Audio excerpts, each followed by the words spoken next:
오늘 은혜 받으실 말씀은 룻기 4장입니다. 룻기 4장 13절에서 22절의 말씀입니다.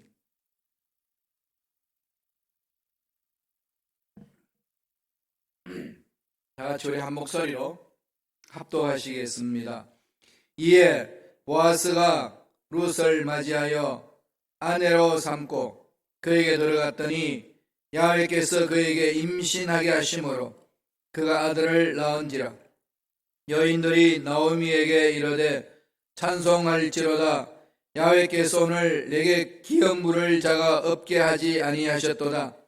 이 아이의 이름이 이스라엘 중에 유명하게 되기를 원하노라.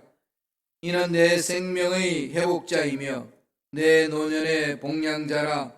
곧 너를 사랑하여 7 아들보다 귀한 내 며느리가 낳은 자로다 하니라.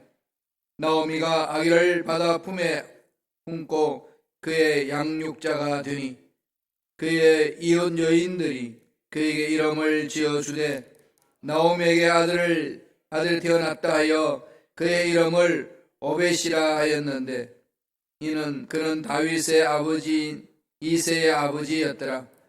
베레스의 계보는 이러하니라. 베레스는 헤스론을 낳고 헤스론은 람을 낳았고 람은 암미나담을 낳았고 암미나담은 나손을 낳았고 나손은 살몬을 낳았고 살몬은 보아스를 낳았고 보아스는 오벳을 낳았고 오벳은 이새를 낳고 이새는 다윗을 낳았더라. 아멘. 이 말씀으로 큰 그림을 그리시는 하나님, 큰 그림을 그리시는 하나님이라는 제목으로 연의 말씀을 나누겠습니다. 드디어 보아스가 룻을 아내로 삼았습니다. 룻의 가정의 기업을, 나오미의 그 기업을 물을 수 있는 첫 번째 순위로 인정받게 되었습니다. 원래는 영순위는 아니었죠. 다른 사람이 있었는데 네가 기업을 물을래? 기업을 물은다는 것은 너는 이 룻을 책임져야 된다는 거다. 집안을. 그렇게 했더니 부담을 느껴서 나 안 하겠다. 이거 뒤로 물러섰습니다. 그럴 때에 그 다음 순위가 보아스였습니다. 그래서 보아스가 그 순위에 따라서 룻을 아내로 취합니다. 여기서부터 하나님이 또 새로운 국면을 만들어 가시는 거죠. 보아스와 룻을 만나기까지의 그 과정도 우연히 이루어진 것 같지만은 하나님의 그 만남에 섭리가 있었다는 사실을 우리는 말씀을 통해서 볼 수 있었습니다. 오늘 이 말씀은 보아스와 룻이 이제는 결혼을 해서 귀한 가정을 꾸미는 얘기입니다. 그 가정 속에 무슨 의미가 있길래 이렇게 성경은 구체적으로 이것을 설명하고 있을까요? 하나님이 인류 역사를 구원하시기 위한 큰 그림을 그리고 계셨습니다. 그런 중에 앞으로 오실 메시아, 인류의 모든 죄를 씻어주시고 살려주시고 자녀로 삼으셔 사람인 일을 할 수 있는 그 메시아를 이 땅에 오실 수 있도록 길을 열어주시는 겁니다. 그것이 바로 보아스와 룻의 만남을 통했고 그 만남 속에서 가정을 만들게 하고 그 가정 속에서 하나님의 위대한 역사가 일어나고 나게 하신 겁니다. 하나님의 역사는 이렇게 한 사람 한 사람의 순종과 또 그 순종의 만남을 통해서 위대한 역사를 이루어주는 겁니다. 가정에서 남녀가 만나서 아름다운 가정을 꾸민다는 것 여러분 우습게 생각하지 마세요. 여러분 가정에 자녀가 태어났다는 것 우습게 생각하지 마세요. 손자 손녀가 있다는 것 우습게 생각해서는 안 됩니다. 그 속에 하나님의 위대한 섭리가 있는 것이고 선하신 계획이 있는 것이고 하나님의 놀라운 역사가 일어난다는 겁니다. 하나님의 역사는 한 사람을 통해서 일어나는 거거든요. 지금 이 세상의 인구가 70억이 넘습니다. 누가 낳았나요? 여자가 낳았습니다. 남자가 절대로 못 낳죠.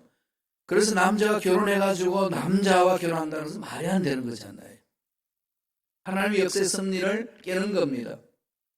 여자가 아기를 낳는다고 여자하고 사랑해서 아기를 낳을 수 있나요? 안 됩니다. 그 섭리를 깨뜨려서는 안 된다는 거죠. 하나님 자연의 이치, 하나님의 창조의 그 원리를 깨어서는 안 됩니다. 하나님께서 이렇게 수많은 인구를 이 지구 땅에 주셨던 것은 여인을 통해서 왔는데, 여인이 70명, 한 명이, 한 여자 70억을 다 낳았나요? 아닙니다. 한 여인이 한 명씩 낳다 보니까 70억이라는 숫자가 됐죠. 물론 쌍둥이도 낳고 뭐 몇 쌍둥이도 낳지만은 대체적으로 한 여인이 한 명을 낳을 때에 그 인구들이 모여서 70억이 넘습니다. 교회 공동체가 부흥되고 발전할 수 있고 하나님 일할 수 있는 것도 한 영혼이 한 사람을 책임지시는 겁니다. 그래서 각자가 한 명씩 그렇게 주간 영혼을 살려낸다면은 그 공동체는 회복이 되는 거죠. 이런 것이 저와 여러분들에게 해야 될 일, 사명이라고 하나님 말씀하고 있습니다. 보아스와 루스의 가정에 어떤 일들을 일으켜 주셨습니까? 첫째로 아들을 주십니다. 큰 그림을 그리신 하나님은 아들부터 주시는 거죠. 참 재미있지 않나요? 출애굽을 바라보면은 이스라엘 백성들이 막 430년 고통을 받고 있으면서 아우성을 칩니다. 몸부림을 치면서 하나님께 기도합니다. 살려달라고.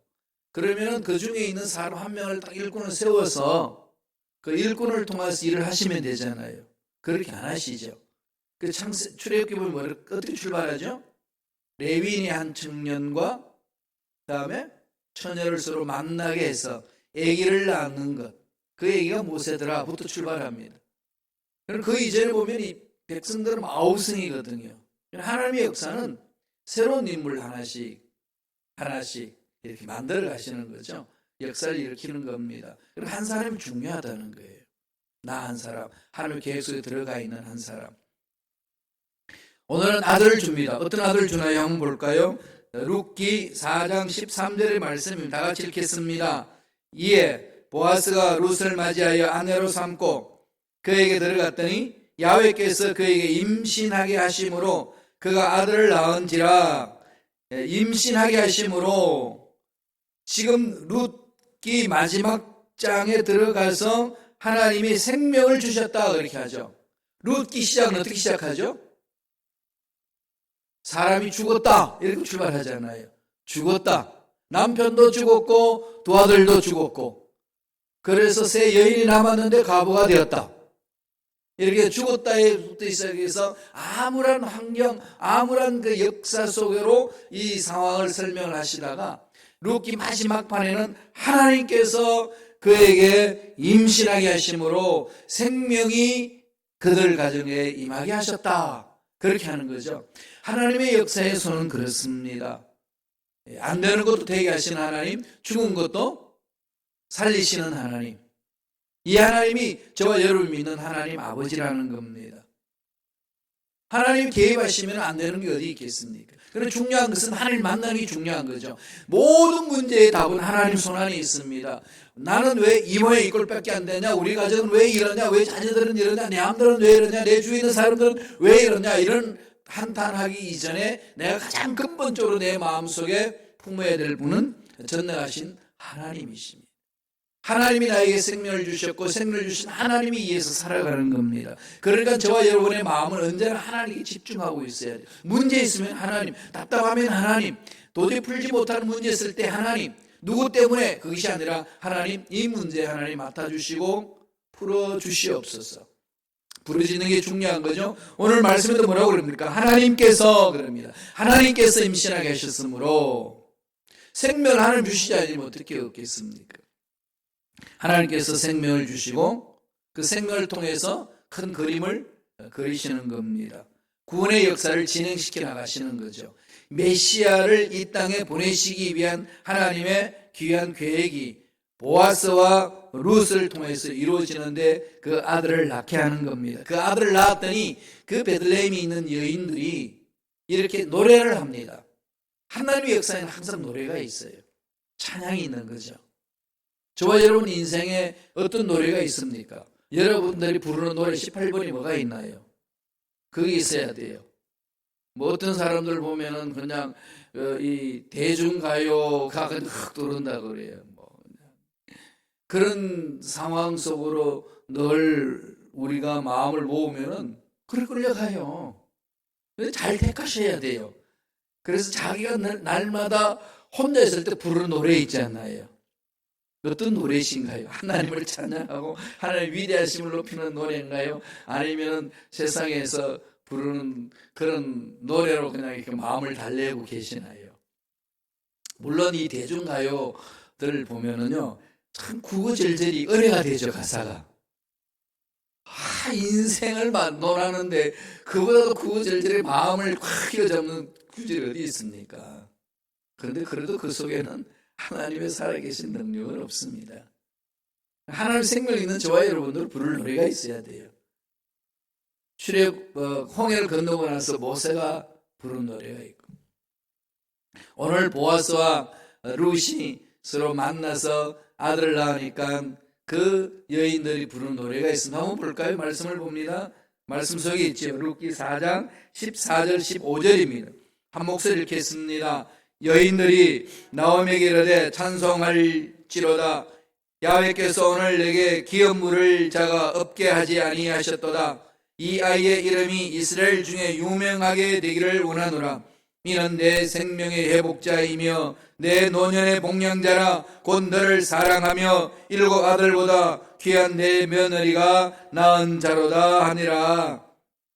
나오미를 찬양하는 것도 아니고 보아스와 룻을 찬양하는 것이 아닙니다. 누구를 찬양하나요? 생명을 주신 전능자 하나님을 찬양합니다. 하나님이 모든 것을 간섭하십니다. 다스립니다. 모두가 입을 모아서 하나님의 위대하심을 찬양하는 거죠. 교회 공동체에서 해야 될 그거 아니겠습니까? 하나님이 일을 해주셨습니다. 하나님은 생명의 회복자이시고, 하나님은 우리 인생의 앞날을 이끌어주시는 분이시고, 보호자이시고, 우리의 앞날에 모든 것들을 지탱해 주시는, 공급해 주시는 전능자 하나님이십니다. 그 고백이죠. 그걸 외치세요. 자꾸 힘들고 그럴 때마다. 아침 눈 뜨자마자 어떻게 눈 뜨시나요? 좀 더 잤으면 좋겠다는 생각이 들 때도 있잖아요. 아니면 딱 이러자마자 하나님 감사합니다. 오늘도 생명 주셔서 감사합니다. 침대가 나를 잡아당기지만 그래도 침대를 박차고 일어설 수 있는 의지를 주셔서 감사합니다. 하나님 오늘도 예수 안에서 잘 죽고 예수가 사는 삶 살기를 원합니다.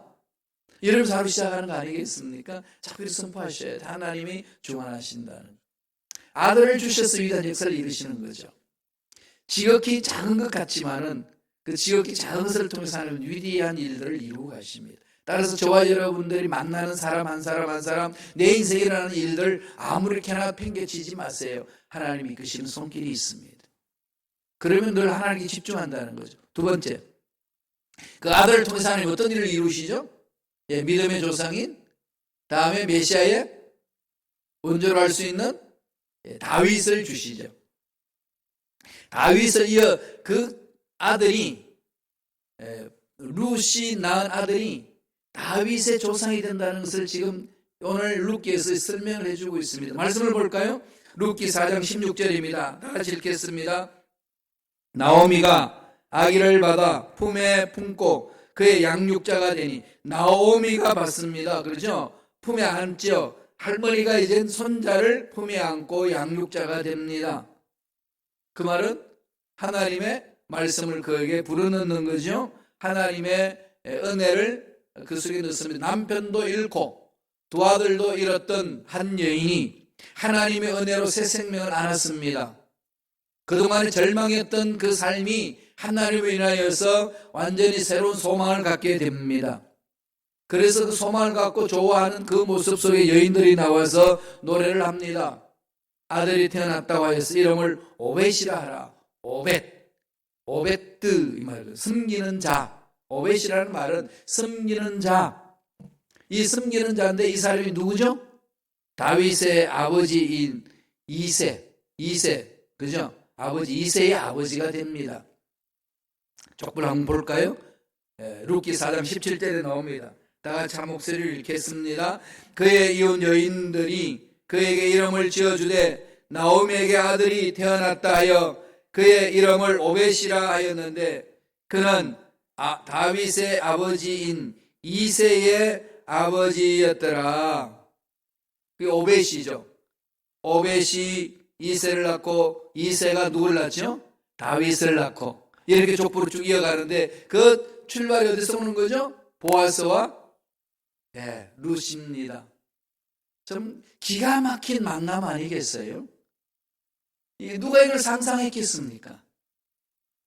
그리고 이 룻이 남편을 잃지 않았다면 어떻게 또 보아스를 만났겠습니까? 그 순간에 내 인생에 무엇을 잃고 무엇을 원하는 대로 안 됐다고 내 인생 끝났다고 생각해서는 안 된다는 거죠. 그 순간에는 정말로 깜깜하죠. 이게 내 인생 왜 이런가? 이 모양이 꼴이냐? 이렇게 하고 싶을 때가 가끔 있으시죠. 그럴 때 조심해야 됩니다. 하나님은 그런 사건을 통해서 일을 계획하고 계시고 일을 이루어가고 계신다는 것. 하나님이 그림을 그리시는 그 손을 우리는 늘 볼 수 있어야 됩니다. 그게 하나님 생을 가진 자의 삶이라는 거죠. 다윗은 누구죠? 하나님의 뜻을 이루어 드리는 이스라엘 나라의 왕국을 세우는 통일왕국을 세우는 왕이 되지 않습니까? 이런 것은 이미 창세기에 하나님이 약속하셨어요. 하나님의 일은 약속한 것을 이루어 가시는 거죠. 어떻게 약속하셨는지 보실래요? 창세기 49장입니다. 창세기 49장 9절 10절 다 같이 읽어볼까요? 유다는 사자 새끼로다. 내 아들아 너는 움킨 것을 찢고 올라갔도다. 그가 엎드리고 웅크림이 수사자 같고 암사자 같으니 누가 그를 범할 수 있으랴. 규가 유다를 떠나지 아니하며 통치자의 지팡이가 그 발 사이에서 떠나지 아니하기를 오시기까지 이르리니 그에게 모든 백성이 복종하리로다. 유다를 떠나지 아니하면다. 규가 통치자의 지팡이가 그 발 사이에 떠나지 않는다. 지도자의 지파 유다 지파를 통해서 하나님의 위대한 메시아가 오실 것을 연해놓은 거죠. 그렇게 약속하신 대로 다윗을 보내주시는데 그 다윗이 오기까지 과정이 있습니다. 그 과정이 누구지요? 보아스와 룻의 만남을 통해서 오벳을 낳게 하고 이새를 낳게 하고 다윗이 태어나게 하고 그렇게 해서 메시아가 이 세상에 오셔서 하나님 일을 감당하게 한다는 겁니다. 하나님께서 이루시는 것, 이것은 나오미가 주인공도 아니고 룻도 주인공도 아니고 다윗도 주인공이 아닌 바로 하나님이 주인공이 되셔서 이 모든 것들을 이끌어가고 계신다는 것. 이 지구촌에서 생명을 가지고 사는 저와 여러분도 저도 하나님의 절대적인 주권 속에서 살아 움직이고 있는 줄로 믿습니다. 하나님은 그렇게 생명을 주셔서 이끌어가고 계시거든요. 그래서 지금 힘들고 어렵다고 그 환경만 바라보고 절대로 주저앉거나 낙심하고 뒤로 물러서서는 안 된다는 겁니다. 하나님의 계획 속에서 하나님 절대 주권을 가지고 운행을 하고 있습니다. 그렇게 그림을 그리시는 거죠. 마지막 세 번째, 결론적으로 어떤 그림을 그리시나요? 메시아를 보내주시죠. 메시아를 보내주시는 그 하나님의 은혜의 손길이 이 속에 담겨 있습니다. 오늘 18장 이하에 보면은 베레스라는 사람의 족보가 나옵니다. 베레스가 누구지요? 유다의 아들입니다. 창세기 19장에 예언했던 그 내용이 그대로 맥을 이어서 지금 이루어지고 있는 모습을 룻기를 통해서 지금 말씀하고 있습니다. 우리 룻기 4장 18절에서 22절 천천히 한번 읽어보겠습니다. 한 목소리 읽습니다. 베레스의 계보는 이러하니라. 베레스는 헤스론을 낳고 헤스론은 람을 낳고 람은 암미나답을 낳았고 암미나답은 나손을 낳고 나손은 살몬을 낳고 살몬은 보아스를 낳고 보아스는 오벳을 낳고 오벳은 이새를 낳고 이새는 다윗을 낳았더라. 처음에 우리 룻기 시작할 때 아까 뭐라고 얘기했죠? 누구는 죽었고 누구도 죽었더라. 그렇게 했던 그 암울한 상황 속에 몰고 갔던 이 룻기가 결론 부분에서는 뭐죠? 누구는 낳고 낳고 계속 생명이 이어져 나가는 것을 지금 말씀합니다. 우리 인생 그런 거 아니겠습니까? 이것도 없어지고 저것도 없어지고 힘도 없어지고 머리카락도 없어지고 이빨도 없어지고 모든 것이 다 없어진다 그랬는데 하나님의 능력 안에서 살다가 보니까 있고 풍성하여 영원한 하나님의 생명을 얻었더라. 이 하나님 나라 들어가는 그 소망이 있잖아요. 이 세상에요 있는 것들은 다 없어지는 것들입니다. 뭐 살아있는 동안 있을 뿐이지 이것 가지고 지금 도토리 키재기 하듯이 난리를 치잖아요. 내가 높은 집에 살고 넓은 집에 살고 좋은 차 타고 다니고 뭐 이 옷 입고 저 옷 입고 다 그렇게 난리 치지만 130만 살고 나면 다 없어집니다. 아닌가요? 그럼요. 다 없어지는 거예요.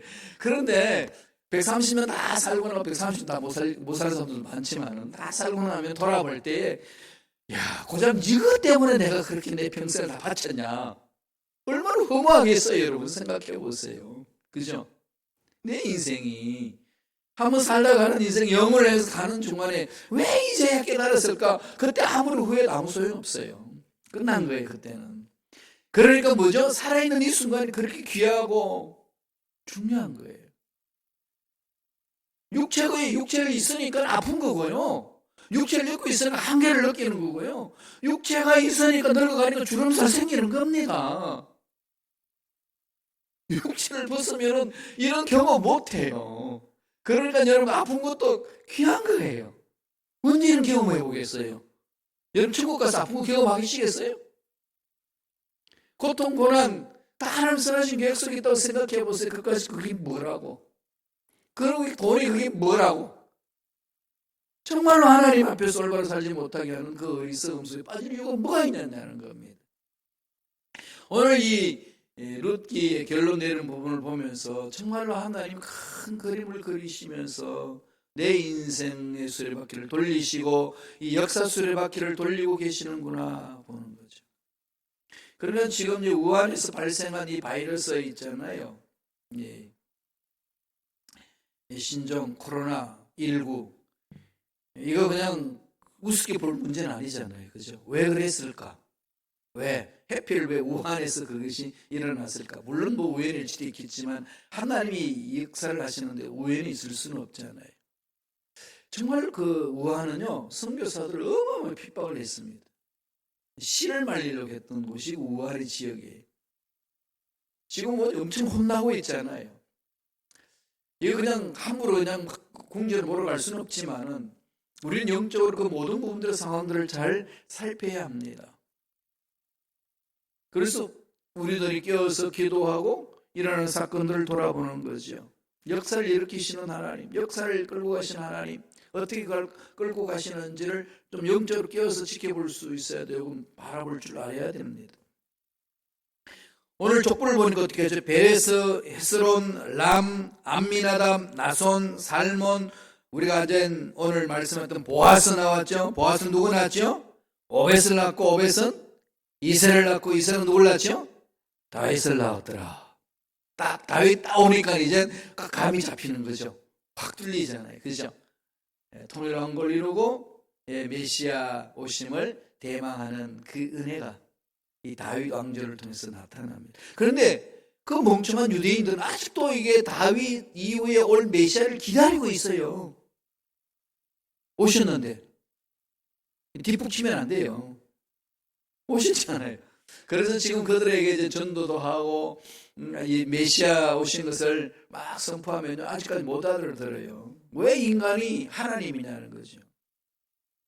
사도 바울이 처음에 다메섹 도상에 예수를 만나지 못했을 때 핍박했던 이유가 그거잖아요. 초대교회 신앙 고백이 뭡니까? 예수는 그리스도다, 예수는 메시아다, 예수는 하나님이다. 왜 인간이 하나님이냐 이거거든요. 그건 1계명, 2계명, 3계명 다 걸리기 때문에 그 10계명을 지키기 위해서 목숨 바쳤던 사도 바울 입장에는 그렇게 고백하는 사람들을 그냥 둘 수가 없습니다. 그래서 핍박을 했거든요. 그런데 부활하신 주님을 만나니까 틀렸다는 거죠. 지금 이스라엘 사람들, 유대인들도 그게 자기들이 주장했던 것들 깜깜하게 있는 사람도 있지만은 그래 틀렸구나 하고 돌아오는 사람들이 많아요. 그래서 메시아닉 주라고 그러죠. 유대인의 그리스도인을 메시아닉 주 그럽니다. 지금요 옛날에는 뭐 몇백 명 됐다가 지금 수만 명으로 넘은 늘어났습니다. 하나님의 은혜가 그렇게 임하는 거죠. 때를 분별하셔야 됩니다. 심히 주님이 오실 날이 가까웠다는 걸 말씀하는 거죠. 그래서 늘 주님 오심을 기다리셔야 돼요. 분명히 약속하셨잖아요. 내가 반드시 온다. 꼭 오마. 이걸 자꾸 잊어버리는 이유는 안 오는 것처럼 느껴지니까. 왜 안 오는 것처럼 느껴질까요? 주님 하신 말씀에 집중하지 않으니까. 오늘 이 다윗을 통해서 하나님이 이러한 역사를 일으켜 주시는 것을 신약하면 보여주잖아요. 한번 보실래요? 누가복음 1장 32절. 다 같이 한 목소리 읽겠습니다. 그가 큰 자가 되고 지극히 높으신 이의 아들이라 일컬어질 것이요 주 하나님께서 그 조상 다윗의 왕위를 그에게 주시리니. 장차 하나님의 아들이 오신다, 메시아 오신다는 것을 말씀하죠. 누가복음 1장 69절 봅니다. 다 같이 읽습니다. 우리를 위하여 구원의 뿔을 그 종 다윗의 집에 일으키셨으니 메시아이신 예수가 바로 다윗의 후손으로 오셨다 라는 것을 신약 성경에서 성취된 것을 말씀하고 있습니다. 이 출발이 물론 그 이전부터 맥을 이어왔지만은 끊길 뻔했던 그 족보가 하나님이 보아스와 룻의 만남을 통해서 귀한 역사를 이루어가고 있습니다. 저와 여러분 인생도 그런 그림을 하나님이 그리신다는 걸 잊지 마시고요. 하루하루 최선을 다하시고 순간순간 최선을 다하고 또 나와 너의 만남을 아무렇게나 생각하지 마시고 하나님 하실 일이 있다는 것을 늘 마음판에 새기시면서 맡겨주신 일들을 감당하는, 그리고 성세월 보내지 않고 헛된데 마음 뺏기지 않고 에너지 낭비하지 아니함으로 하나님의 일을 잘 감당하는, 그래서 마지막 날에 잘했다 칭찬 듣는 저와 여러분 되시길 간절히 축원합니다.